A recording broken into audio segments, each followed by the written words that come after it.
बोल सकते हैं ये बहुत लंबी स्टोरी है। 2016 में जब मैंने खुद का स्टार्ट किया तब मैं समीर वर्गंटीवार सर से मिली, समीर भाई, मैं समीर भाई। सो उनके ये सारे फ्रेंड सर्कल है जिनके थ्रू मैं भावेश भाई से मिली, भावेश पटेल सर से। एंड उस टाइम पे मैंने उनका पहला प्रोजेक्ट किया प्लगइन। सो वो मेरे लिए फर्स्ट प्रोजेक्ट था उनका। एंड वो प्रोजेक्ट हम लोगों ने आई थिंक 2 डेज में फुल ड्राइंग्स रेडी करके 1 महीने में हम लोगों ने वो प्रोजेक्ट हैंड ओवर किया। वो प्रोजेक्ट खत्म होने के बाद जब ये उन्होंने लैंड ली, उन्होंने सबसे पहले कांटेक्ट किया समीर भाई से और मुझसे, और हमें सेंट्रल इंडिया का सबसे बड़ा डेकोरेटिव लाइट्स का शोरूम बनाना। तो यहाँ से ये स्टोरी स्टार्ट होती है। तो हम लोगों ने पहले सुन लिया उनका कि उनको क्या चाहिए, because it's a factory building जो पूरी रॉ थी, अंदर से कुछ भी नहीं था, जस्ट कॉलम्स एंड स्लैब। तो हम लोगों ने पहले उनकी पूरी रिक्वायरमेंट समझी कि उनको एक्चुअली दिखाना क्या है। बिकॉज हम लोगों ने अभी तक जो भी स्टोर्स डिजाइन किए थे उनके जैसे प्लगइन डिजाइन किया, it's a small scale store जिसमें हम लोग को स्मॉल एरिया में ही सारी चीजें इन्वॉल्व करनी थी। बट ये जब इतना बड़ा शोरूम था तो हम लोग को ये ध्यान में रखते हुए सब चीजें करनी थी कि अगर क्लाइंट एंटर करता है तो वो क्लाइंट कैसे वो प्रोजेक्ट को देखता है और कैसे सिलेक्शन कर पाता है। सो ये ग्रेस में हम लोगों ने वो उनकी चीजें समझी एंड वैसे डिजाइन किया। स्ट्रक्चरल चैलेंजेस में फर्स्ट हम लोगों ने अप्रोच किया भावेश भाई को, जैसे एज इन मैंने अप्रोच किया भावेश भाई को कि हम लोग कहीं कहीं डबल हाइट करते हैं, बट अगर हम लोग स्लैब कटिंग करते हैं डबल हाइट में तो उसमें क्या होता है, एसी में जो हम लोग का एसी यूज़ है, हम लोगों ने यहाँ पे स्प्लिट एसीज यूज़ किए बिकॉज हम लोग को सीलिंग फुल यूज चाहिए। इनके सारे शैंडलियर्स मोस्टली रहता है एंड वॉल पे क्या स्प्लिट एसी में एकदम स्मॉल एरिया लगता है। तो हम लोग डबल हाइट कर नहीं सकते थे बिकॉज हम लोग शोरूम ठंडा नहीं कर सकते थे उतना ज़्यादा ज़रूर। तो हम लोगों ने फिर उसमें क्या किया कि डबल हाइट का सेक्शन ही हम लोगों ने अलग कर दिया। सो हम लोगों ने क्रिएट किया, 2 जो बिल्डिंग्स हमारे पास थी उसके बीच का एक पैसेज था जिसको हम लोग कनेक्ट करने वाले थे ऑफिस के लिए। तो वो पैसेज को, बचे हुए एरिया को हम लोगों ने कवर अप करके डबल हाइट करके हम लोगों ने डबल हाइट का शैंडलियर्स वहाँ पे शिफ्ट कर दिया। और ये जो भी सेक्शन है इसको सेक्शन वाइज डिवाइड किया। डिवाइड करते वक्त मुझे कुछ डिज़ाइन करना था, भावेश भाई को कुछ और चाहिए था, फिर आशीष सर को कुछ और चाहिए था। तो ये सब चीज़ों में हम लोगों ने सबने अपने अपने ओपिनियन में लेआउट्स रेडी किए एंड फिर लेआउट्स रेडी करके हम लोगों ने सामने रख के फिर वो तीनों चारों लेआउट्स को क्लब किया। तो ये चैलेंजेस बोल सकते हैं कि सबकी विजनरी अलग रहती है। मैं कुछ सोच के बना रही थी, वो कुछ सोच के बना रहे थे और भावेश भाई को कुछ और चाहिए। सो ये एक बिगेस्ट चैलेंज था हमारे लिए कि लेआउट मेन फ्रीज करना। कि भावेश भाई को मैंने बस एक कंसेप्ट समझाई, आशीष और हम लोगों ने ऐसा लेआउट क्यों बनाया है कि कोई क्लाइंट अगर एंटर कर रहे हैं एज अ इंटीरियर डिजाइनर, हम लोग अगर क्लासिकल लाइट कहीं अगर मुझे यूज़ करना है तो उसका बैकड्रॉप अगर क्लासिकल है ही नहीं, मॉडर्न है, तो वो मुझे पसंद नहीं आएगा। ये मैंने एक बेसिक उनको समझाया। तो हम लोग को सेक्शंस डिवाइड करने पड़ेंगे कि क्लासिकल सेक्शन अलग है, मॉडर्न सेक्शन अलग है, वॉल लाइट्स अलग है। ये सेक्शन में हम लोगों ने वो चीज़ें डिवाइड की। क्या होगा कि अगर कोई क्लाइंट आ रहा है और उनका एक बंदा कोई क्लाइंट हैंडल कर रहा है और वो बंदे को थोड़ी सी चीज़ें लेनी, एक ही चीज़ लेनी समझो, तो वो पूरा शोरूम टाइम वेस्ट नहीं कर सकता। वो सेक्शन में लेके जाएगा, वो सिलेक्शन होगा और वो इजीली परचेसिंग हो सकती है। तो ये सॉल्यूशन निकला कि उस वजह से हम लोगों ने फिर सेक्शंस पे वो फाइनलाइज किया। जब हमने काम स्टार्ट किया डिज़ाइनिंग के बाद, तो हमें कुछ सिविल चेंजेस करने थे यहाँ पे, बिल्डिंग को देखते हुए, सनलाइट को देखते हुए, डे लाइट को देखते हुए। हमें क्योंकि कुछ चीज़ें विजिबल चाहिए थी और कुछ प्रेमाइसेस ऐसे चाहिए थे जहाँ डार्क लाइट हो और वहाँ पे हम लाइट शो कर सके। तो चीज़ें देखते हुए और एंट्रेंस देखते हुए मेन रोड से ही हाईलाइट होता है लाइट गैलरी। तो जैसे जैसे हम नियर बाय आते हैं लाइट गैलरी, तो एक बड़ा ग्लास विंडो यहाँ पे हमने प्लान किया है ताकि वहाँ पे हम शैंडलियर्स डिस्प्ले कर सके। उसका ब्राइटनेस खुद बताए कि शोरूम आगे है। फर्स्ट फ्लोर पे जो प्रीमियम एरिया हमने बनाया है तो वो भी हर कोई देख सके, तो उसके हिसाब से हमने सीढ़ी प्लान की है। इनके सीलिंग पे, वॉल पे, हर जगह हम लोग को प्लाई क्लाइडिंग करनी थी। हम पेंट कर नहीं सकते हैं बिकॉज क्या होता है कि शैंडलियर्स ये लोग चेंज करते रहते हैं। चेंज करने की वजह से इनको हर जगह स्क्रूइंग करना रहता है। पेंट में वो चीजें दिखती है। तो हम लोग का पार्ट आता है फिर कि हम लोग उस पर फिर क्या करें, हम लोग इस पर सीधा सीधा वॉलपेपर लगा देते कि चलिए कुछ दिनों बाद वो वॉलपेपर खराब भी हो जाता है कि we can change the wallpaper. और डिजाइनिंग में हम लोग को एक बोल सकते जैसे पार्टीशंस हम लोगों ने बीच बीच में डाले। तो पार्टीशन हम फुल हाइट ले नहीं सकते थे बिकॉज हमारा एयर वेंटिलेशन प्रॉपर होना चाहिए। अगर कोई बंदा उस साइड है तो उसको भी यहाँ से वो विजिबल होना चाहिए। तो हम लोगों ने देखा होगा कि हम लोगों ने सारी जो पार्टीशंस एंड जो भी पैनलिंग एंड ऑल बीच में हम लोगों ने की है उसमें सारा सी थ्रू है, you can see the back wall also. वो एक अच्छा हम लोग का कंसेप्ट भावेश भाई को समझ में आया एंड उसके हिसाब से हम लोगों ने फिर वर्किंग किया। स्ट्रक्चरल को लेके एक बोल सकते हैं, जैसे हम लोगों ने जो डबल हाइट एरिया क्रिएट किया हुआ है वो हम लोगों ने पूरा फैब्रिकेटेड क्रिएट किया है, because it's a part of outside a building. So हम लोग को वहाँ पे हम लोग स्लैब स्ट्रक्चर नहीं कर सकते थे, तो हम लोगों ने वो पूरा फैब्रिकेशन में करके हम लोगों ने नीचे से फुल उसको क्लोज किया हुआ है। सो वहाँ पे इशू क्या हो रहा था, दो स्लैब के बीच में आपने फैब्रिकेशन किया, तो ये सारे चैलेंजेस थे जो हम लोगों ने बिफोर हैंडओवर सॉल्व किए स्ट्रक्चर में। फ्रॉम एंट्रेंस मेरा सिंपल ये थिंकिंग था कि जैसे कोई भी एंट्री पे आ रहा है तो सबसे पहले उनको अपना जो रिसेप्शन है वो एरिया फुल्ली एंट्रेंस प्रॉपर दिखना चाहिए, जो वॉकवे पैसेज, एंड वहां पे आने के बाद ही आप टर्न आउट हो जो भी एरिया में आपको जाना है। तो डाइवर्जेंस क्रिएट किया हम लोगों ने रिसेप्शन, ठीक है। फिर हम लोग आते हैं सेक्शन में कि हम लोग के वॉल लाइट्स आ गए, तो वो डिजाइनर वॉल लाइट्स हाईलाइट कैसे करे, तो उसके लिए हम लोगों ने क्या किया, पूरा एल शेप में पैनल क्रिएट एंड वो पैनल को ही अलग से हाईलाइट किया। और एंट्रेंस पे हम लोगों ने एक पॉइंट ऐड किया कि एक पूरी एल शेप वॉल ऐसी बनाई कि इनके पास जितनी भी पर्टिकुलर एक डिफरेंट स्टाइल ऑफ लाइटिंग्स है वो हम लोगों ने एक पैनल पे लगाई। सो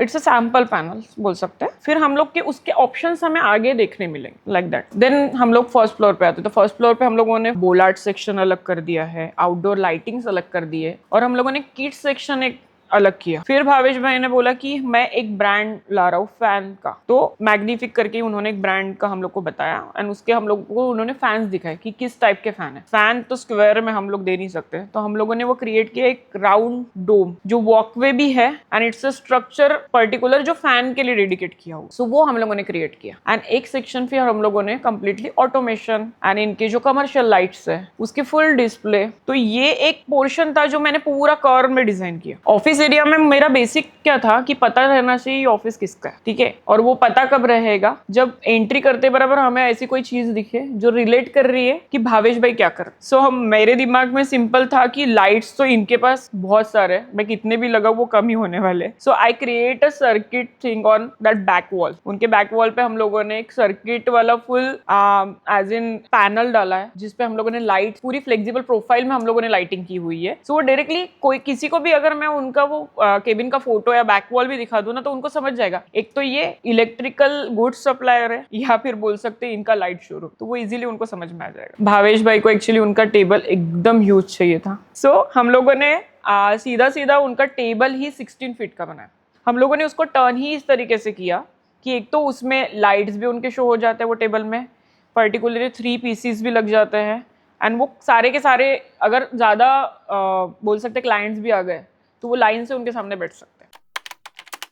सबसे बड़ा चैलेंज था यहाँ का इलेक्ट्रिकल लेआउट डिज़ाइन करना। इलेक्ट्रिकल लेआउट एज इन यहाँ पे पूरा काम इनका सीलिंग और वॉल्स के थ्रू है। इवन जो वॉल तो हमें जो शोरूम की ब्रिक वर्क है वहाँ पे मिल ही रही है, बट कुछ पार्टीशंस भी ऐसे जहाँ पे हमें सारे वॉल लाइट्स कवर अप करने हैं, जो जिसकी वायरिंग हमें फ्लोरिंग के थ्रू करना पड़ा। और फ्लोरिंग का चैलेंज ऐसा होता है कि वहाँ से एक बार वायरिंग कर दिया फ्लोरिंग से तो उसको हम बाद में चेंज नहीं कर सकते। तो हमने उस चीज़ का भी ध्यान में रखते हुए अगर इन फ्यूचर कभी उसमें कुछ प्रॉब्लम आया तो हम उसको भी रेक्टिफाई कर सके, तो हमने फ्लोरिंग वायरिंग को उस तरीके से प्लान आउट किया हुआ है। और जो हमने यहाँ पे जो सीलिंग में जो इलेक्ट्रिकल वायरिंग की हुई है, यहाँ पे ऑलमोस्ट सिंगल फ्लोर पे 3000 पॉइंट्स है सीलिंग पे। अब इन पॉइंट्स को हैंडल करना इजी नहीं है, तो हमने ये जो इलेक्ट्रिकल लेआउट है इसको 4 पार्ट में डिवाइड किया हुआ है ताकि लोड इक्वली डिस्ट्रीब्यूट हो। ये चीज़ एक मेजर चीज़ है जिसको हमने ध्यान में रखते हुए ये सारी चीज़ प्लान की हुई है। ये जो सारे पॉइंट्स है जो हम इजीली ऑपरेट कर सकते हैं, तो उसके लिए हमने कुछ सेंसर्स यूज़ किए हैं ताकि हमें ज़्यादा स्विचेस का यूज़ करना ना पड़े for easy way of using lights. मंदिर एरिया अगर मैं बेसिकली बोला जाए तो अगर हम लोग वास्तु भी फॉलो करते हैं तो नॉर्थ ईस्ट माना जाता है कि हम लोग मंदिर के लिए वो प्रॉपरली एरिया डिज़ाइन करते हैं। और मैंने क्या किया था ना, एक सेक्शन ही अलग कर दिया था क्लासिकल लाइट्स का, जैसे मैंने इसके पहले भी आपको बताया। तो क्लासिकल लाइट्स में हमारे मंदिर लाइट्स आते हैं। अब मंदिर लाइट्स में आजकल शैंडलियर्स भी बहुत सारे आ गए, बट वो सेक्शन में कैसे डिवाइड करूँ, तो हम लोगों ने क्या किया, एक पूरा जो ग्रिड सीलिंग है उसका एक सेक्शन हम लोगों ने मंदिर के लिए डेडिकेट कर दिया।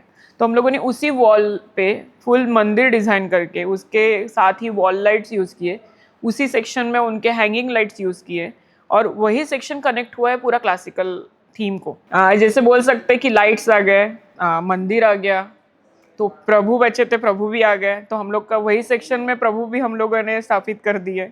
एंड वो एकदम परफेक्ट एरिया हो गया बिकॉज वो एंट्रेंस से ही एकदम राइट हैंड साइड में हम लोग का सेक्शन है।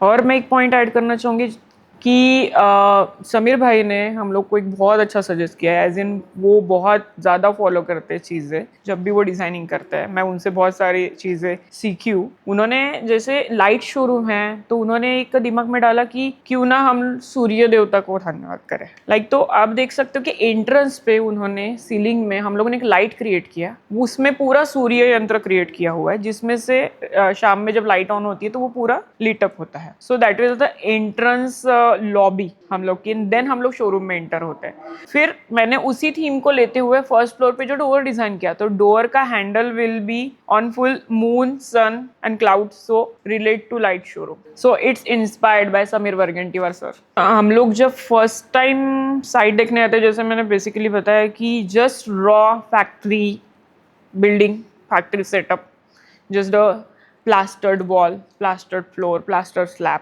no wiring, no paneling, no painting। And उसके बाद जब ट्रांसफॉर्मर के हर चीज़ जिसके वॉल पे क्लैडिंग है, हर जगह लाइट से, आप जहाँ पे एंट्री करते बराबर इजीली पूरा एरिया आपको दिख रहा था, वैसे ही हम लोग अभी शोरूम में एंट्री करने के बाद सेक्शन वाइज, मतलब जो एरिया घूमने के लिए हम लोग को 10 मिनट भी नहीं लगते थे, अभी हम लोग को एटलीस्ट उसको घूमने के लिए हम लोग को हाफ एन आवर लगता है, हाफ एन आवर से भी ज़्यादा लगता है। तो वो एक हमारे लिए बहुत प्लस, मतलब बोल सकते हैं इट्स अ वाव फीलिंग, जो कि हम लोगों ने जो रॉ साइट को ट्रांसफॉर्म किया in the central India's biggest showroom. So ये हमारे लिए एक वाव फैक्टर है। सो बेसिकली ये सिंपल लैंग्वेज में अगर मैं बोलूँ, so this is from raw to how and how to wow. So simple the scale up project, one for the team बोल सकते हैं। जैसे भाविश भाई के छोटे भाई है भूमेश पटेल सर, उन्होंने हमें बहुत हेल्प की, एज इन इलेक्ट्रिकल हम लोगों ने डिज़ाइन किया, बट उनकी टीम थी जो उन्होंने उनके साथ कोऑर्डिनेट करके ये फुल इलेक्ट्रिकल किया, जिसमें हम लोग के इलेक्ट्रिशियन भैया है, परवेज भाई है, इन लोगों ने बहुत अच्छा काम किया, मतलब डे नाइट काम करके इन्होंने पूरा शोरूम खड़ा किया। उसके साथ साथ कारपेंटर भैया है सद्दाम भैया, उन्होंने बहुत अच्छे से काम किया। उनकी टीम सुबह एक 9 बजे से रात को 10-11 बजे तक काम करती थी। और पेंटर है गोपाल भैया, फैब्रिकेटर भैया है नीलकमल भैया है, उन्होंने बहुत अच्छा हेल्प किया। जैसे हम लोग के जो पार्टीशंस हैं वो अगर हम लोग को सीलिंग टच करना है तो बहुत ईजी है, बट अगर हम लोग को लिंटल लेवल पे ही स्टॉप करना है तो हम लोग को स्ट्रेंथनिंग उसको फ्लोर से देनी पड़ती थी। उन्होंने उसमें बहुत अच्छे हम लोग को ऑप्शंस दे के वो हम लोग को हेल्प किया है। सो उनका एक हेल्प है। एंड भावेश भाई की पूरी टीम जिन्होंने बहुत फास्टली इंस्टॉल किया, ये अराउंड पूरा 1 महीना लगा है इनको पूरे लाइट्स इंस्टॉल करने में, उन्होंने डे नाइट इंस्टॉल किए। तो ये सारे टीम एंड एक वन एंड लास्ट बोल सकते हैं जिसमें मेरे ऑफिस की टीम, मतलब मेरे ऑफिस के बच्चे जिन्होंने बहुत अच्छे, जैसे जैसे मैंने ड्राइंग्स बताए वैसे वैसे उन्होंने ड्राइंग्स क्रिएट किए। बिकॉज यहाँ पे इतनी सारी चीज़ें डिज़ाइन करने के लिए थी कम टाइम में, तो हम लोग एक टाइम में एक ही चीज़ कर सकते थे। तो हम लोगों ने क्या करते थे, हम लोग कि साथ में पूरे के पूरे लैपटॉप्स लेके बैठ गए, हम लोग साथ में काम कर रहे हैं कि हाँ ये तुझे चैलेंज आ रहा है तो ये मैं सॉल्व कर रहा हूँ। इस तरीके से हम लोगों ने ये पूरा कंप्लीट किया। तो मेरे ऑफिस की टीम, आकांक्षा है, शिवानी है, निहारिका है, इन लोगों ने बहुत अच्छा वर्किंग किया, तब जाके हम लोग के ड्राइंग्स भी प्रोसीड हो पाए हैं। एंड एक समीर भाई, समीर वर्गेंटीवार सर, ऑलवेज उन्होंने फुल लैंडस्केपिंग डिज़ाइन किया हुआ है, तो थैंक्स टू हिम जो आउटसाइड आप देख रहे हो इतना ब्यूटीफुल है। एंड टीम ऑफ जो डिज़ाइनर टीम है, as in graphics designer team, जिन्होंने जैसा भावेश भाई और हमें नेम बोर्ड चाहिए था वो एज इट इज़ रेडी करके उन्होंने टाइम पे दिया।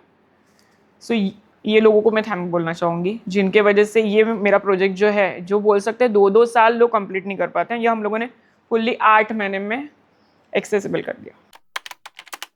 और डे बिफोर हैंड ओवर बोल सकते हैं कि हम लोग चाहते थे कि वो दिन ख़त्म ना हो, बिकॉज हैंड ओवर था। दूसरे दिन सुबह अराउंड 11 बजे हम लोग का इनाग्रेशन था, और एक दिन पहले तक फुल चीज़ें लाइनअप करनी थी। एंड बहुत सारी चीज़ें तब ना लूफोल्स दिख रहे थे कि ये चीज़ें कंप्लीट नहीं है, वो चीज़ें कंप्लीट नहीं है, और वो कंप्लीट करना एक दिन में। तो जो सुबह से हम लोग स्टार्ट हुए थे काम करना, तो लेट नाइट तक हम लोग यहीं पे खड़े रह के काम करवा रहे थे। घर जाने के बाद भी दिमाग में यही चल रहा था कि दूसरे दिन हैंड मतलब एज इन इनाग्रेशन है। मतलब आप इमेजिन नहीं करोगे, हम लोग साइट पे है, बिकॉज भावेश भाई एंड ऑल ये लोग तो सोए ही नहीं थे रात भर। हम लोग यहाँ पे आए, और मैं ना रेडी होके जानबूझ के नहीं है, बिकॉज मुझे पता नहीं वो दिमाग में बैक माइंड में क्यों चल रहा था कि कुछ तो भी नहीं हुआ होगा क्लियर। तो मैं यहाँ पे ना सबके पीछे पड़ी हुई थी कि ये क्लीन करो, वो क्लीन करो, ये बराबर नहीं रखा है, वो बराबर नहीं रखा है। इवन मैं मतलब वो रहता ना, आज वो बोलते ना शूट आउट डे एक होता है, ये शाउट आउट डे था। So last day is shout out day बोल सकते हैं हम लोग। भावेश भैया ने ही always appreciate, but actually this whole project is his dream. So उनका ड्रीम जिस हिसाब से हम लोगों ने एज पर उनका विजन हम लोगों ने कंप्लीट किया, एंड उसके बाद जब उनके फेस पे जो स्माइल थी, एंड ही वो स्माइल से ही हम लोग को अप्रिशिएशन मिल गया, वो बोल सकते हैं हम। अप्रिशिएट तो उन्होंने हर चीज़ के लिए किया, बट वो एक जो हैप्पीनेस था उनके फेस पे, वो देख के हम लोग को फील हुआ कि हाँ चलो, हम लोगों ने तो कुछ परफेक्ट डिज़ाइन किया है। यस, ये मेरा आरती मैम के साथ में पहला प्रोजेक्ट है, जिसको लेके काफ़ी सारी चीज़ें हमने किया हुआ था। जब मैं यहाँ फर्स्ट टाइम आया था, सो ये रिनोवेशन का स्टार्ट हुआ था। लाइक यहाँ पे कुछ भी नहीं था, पूरा डेमोलिशन का काम स्टार्ट था, जेसीबी से खुदाई हो रही थी, इस तरीके से पूरा नया स्ट्रक्चर बना रहे थे। और उसके बाद में फिर हमने इसको स्टार्ट किया, लेवलिंग से लेके बाकी फाउंडेशन स्टार्ट हुए। फिर हमने स्ट्रक्चर्स के पूरे ड्राइंग्स के अकॉर्डिंग ही इसको प्रॉपर तरीके से स्ट्रक्चर रेडी करना स्टार्ट किया। तो चैलेंजेस तो काफ़ी सारे थे, क्योंकि ये रिनोवेशन प्रोजेक्ट था, तो यहाँ पे हमको मिनिमम स्ट्रक्चर मिल रहा था और मैक्सिमम मिल रहा था। इस वजह से क्या हो रहा था कि हम मिनिमम मतलब हमारे पास में लेवलिंग के लिए जगह नहीं थी। फॉर एग्जांपल हम ज़्यादा नीचे नहीं आ सकते थे स्लोप के लिए, और ज़्यादा ऊपर नहीं जा सकते थे। सो ये दो चीज़ें बहुत ज़्यादा कॉम्प्लिकेटेड होती है किसी भी स्ट्रक्चर के लिए, वरना वाटर फ्लो कम हो जाता है और उस वजह से सीपेज और लीकेज का प्रॉब्लम बढ़ता है। तो ये काफ़ी टाइम हमको ये चैलेंजेस फेस करने पड़े। तो उसके लिए हमने बहुत सारी चीज़ों को ट्राई किया, और उसके बाद में हमने प्रॉपर स्लोप देके ये सब प्रॉब्लम्स को खत्म किया। अभी हम जब इस प्रोजेक्ट को देखते हैं तो ऐसा लगता ही नहीं कि ये उस समय कुछ नहीं था यहाँ पे। लाइक पूरा ये बंद पड़ा हुआ था, पूरा खाली था, अलग तरीके से यहाँ पे जंगली पौधे उगे हुए थे। और अभी जब हम देखते हैं तो ऐसा लगता है कि ये नया स्ट्रक्चर बना हुआ है, रिनोवेशन जैसा कुछ भी नहीं लगता है इसमें। आरती मैम के साथ में काम करने का अनुभव कुछ ऐसा रहा है कि उनकी जो ड्राइंग डिटेलिंग्स होती थी उसके अकॉर्डिंग हम लोग काम करते थे, तो हमको काफ़ी अच्छा लगा उनके साथ काम करके, बिकॉज वो डिटेल में ड्राइंग्स देते हैं और हर चीज़ में सपोर्ट करते हैं। कहीं कोई प्रॉब्लम्स आती है, हमको कुछ डाउट्स होते हैं, तो प्रॉपर तरीके से वो सपोर्ट करते हैं और हमको क्लियर करते हैं टाइम टू टाइम पे डाउट। सो उनके साथ काम करके काफ़ी अच्छा लगा हमको।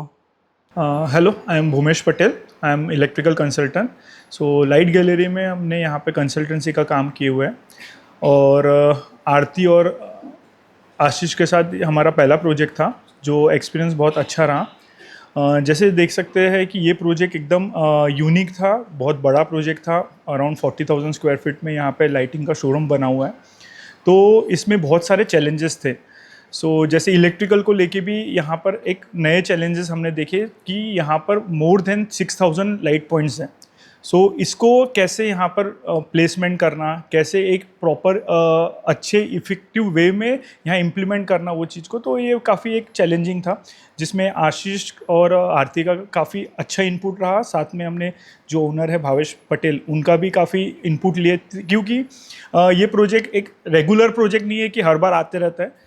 ओनर का इनपुट बहुत ज़रूरी था, क्योंकि उनको एक्सपीरियंस ज़्यादा है ये चीज़ का। एक 6,000 लाइट पॉइंट को यहाँ प्लेसमेंट करना, जिसमें हम एनर्जी सेव कर सके, कॉस्टिंग सेव कर सके, और साथों साथ जो स्विचेस का पोजीशन है उसको एक प्रॉपर वे में हम मैनेज कर सके, तो काफ़ी एक अच्छा एक्सपीरियंस रहा। और होप हम आगे साथ में ऐसे प्रोजेक्ट्स करते रहे। Thank you. आरती मैम के साथ मैं नियर अबाउट 2 ईयर्स से काम कर रही हूँ। इस प्रोजेक्ट की बात करें तो इस प्रोजेक्ट में उनको हर स्पेसिफिक एरिया के लिए पर्टिकुलर डिज़ाइन चाहिए थी और उसमें भी टेक्सचर ही चाहिए था। तो वो एक थोड़ा सा टास्क था मेरे लिए, क्योंकि यहाँ पे 1000+ रोल की क्वांटिटी की रिक्वायरमेंट थी।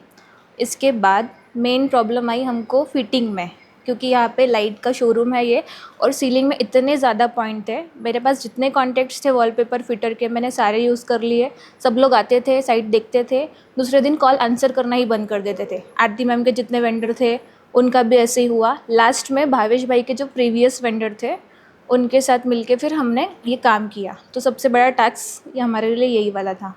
अभी तो शोरूम देखने के बाद बहुत ही खुशी होती है, क्योंकि इतना बड़ा प्रोजेक्ट मैंने पहले कभी नहीं किया था। अब ये प्रोजेक्ट देख के मुझे बहुत सारे प्रोजेक्ट मिलते हैं।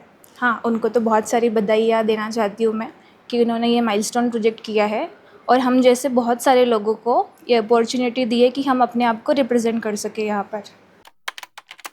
A big project demands a bigger vision, a deeper details and timeless design. As in जितना बड़ा प्रोजेक्ट है हमें उतना प्रॉपरली विजन लेके उसको क्रिएट करना, ये हम लोग का फर्स्ट स्टेप है। सेकंड, डिटेलिंग में हम लोग को हर चीज़ प्रॉपरली अगर एनहांस करनी है तो हमें डिटेलिंग पे भी ध्यान उतना ही देना पड़ता है। एंड इनका शोरूम ऐसा है, this is a commercial place और शोरूम है तो शोकेस जो होता है ना वो ऑल द टाइम हर किसी को नया फील होना चाहिए। और इनके डिज़ाइंस हर बार चेंज होते रहते हैं, all the time same designs नहीं रहते, सेम शैंडलियर्स नहीं रहते। तो वो शैंडलियर जब भी चेंज हो तो उनको जो भी बैकड्रॉप मिल रहा है या फिर डिज़ाइन कॉन्सेप्ट मिल रही है वो उसको रिलेट होते रहे। तो जब भी कोई नया क्लाइंट आ रहा है, हो सकता है नया क्लाइंट नहीं पुराना भी बंदा अगर आ रहा है वो 10 बार भी विजिट कर रहा है तो उसको वो चीज़ कोई नई लगे। अगर वो यहाँ पे वॉक भी कर रहा है तो उसको हर बार वो न्यू फीलिंग आए। So that's why a timeless design.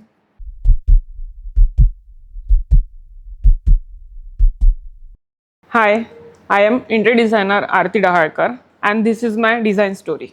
Hi, I am interior designer Ashish Hardas and this is my design story.